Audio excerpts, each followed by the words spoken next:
भारत और ऑस्ट्रेलिया के बीच जो डील हुई है उसने न सिर्फ भारत के दुश्मनों को बल्कि पूरी दुनिया को चौंका दिया है। इसलिए नहीं कि भारत और ऑस्ट्रेलिया के बीच इतना बड़ा समझौता हुआ, बल्कि इसलिए क्योंकि ये डील वैश्विक स्तर पर न्यूक्लियर पावर का गेम पलटने वाली है। जो देश कल तक हम पर पाबंदियां लगाते थे, आज वो हमारी शर्तों पर हमारे साथ खड़े हैं। लेकिन सबसे बड़ा सवाल ये है कि कैसे? आखिर इस एक सिग्नेचर ने दुनिया का शक्ति संतुलन कैसे बदल दिया? चलिए इसके पीछे की पूरी कहानी समझते हैं। तारीख 9 जुलाई 2026, जगह मेलबर्न। प्रधानमंत्री नरेंद्र मोदी और ऑस्ट्रेलिया के प्रधानमंत्री एंथनी अल्बनीज ने एक ऐतिहासिक सिविल न्यूक्लियर एग्रीमेंट पर सिग्नेचर किए हैं। इस डील के तहत ऑस्ट्रेलिया अब भारत को सीधे यूरेनियम बेचेगा। ये डील 2014 से अटकी हुई थी। तो सवाल उठता है कि आखिर 12 साल तक ये डील क्यों रुकी रही और अभी अचानक ये डील फाइनल क्यों की गई?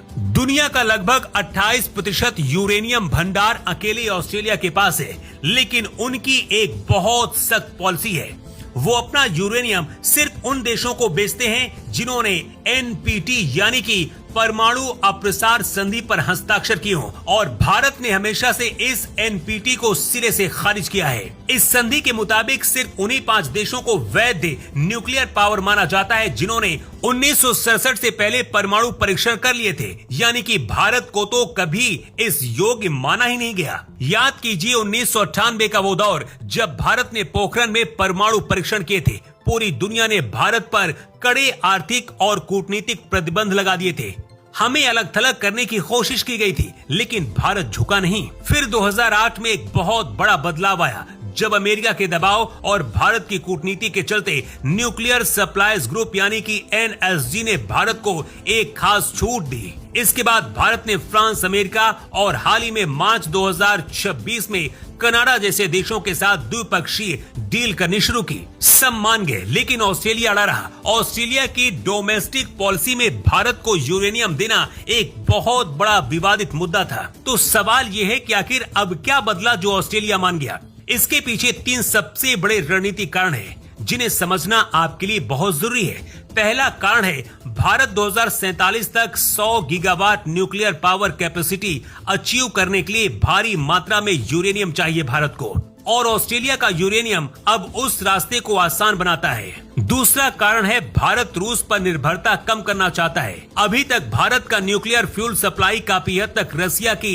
रोसाटॉम कंपनी पर निर्भर रहा है, लेकिन बदलती दुनिया और रूस यूक्रेन युद्ध के बाद के हालातों को देखते हुए भारत अपनी सप्लाई चेन को एक जगह तक सीमित नहीं रखना चाहता है। तीसरा है चीन फैक्टर। इंडो पैसिफिक रीजन में चीन की बढ़ती दादागिरी से ऑस्ट्रेलिया भी परेशान है। ऑस्ट्रेलिया जानता है कि एशिया में चीन को अगर कोई रोक सकता है तो वो सिर्फ भारत है। इसीलिए क्वाड, जिसमें भारत, अमेरिका, ऑस्ट्रेलिया, जापान शामिल है, भारत का मजबूत होना खुद ऑस्ट्रेलिया की सुरक्षा के लिए जरूरी है। तो ये सिर्फ एक यूरेनियम डील नहीं है, बल्कि ये एक देश के ग्लोबल सुपर पावर बनने की कहानी है।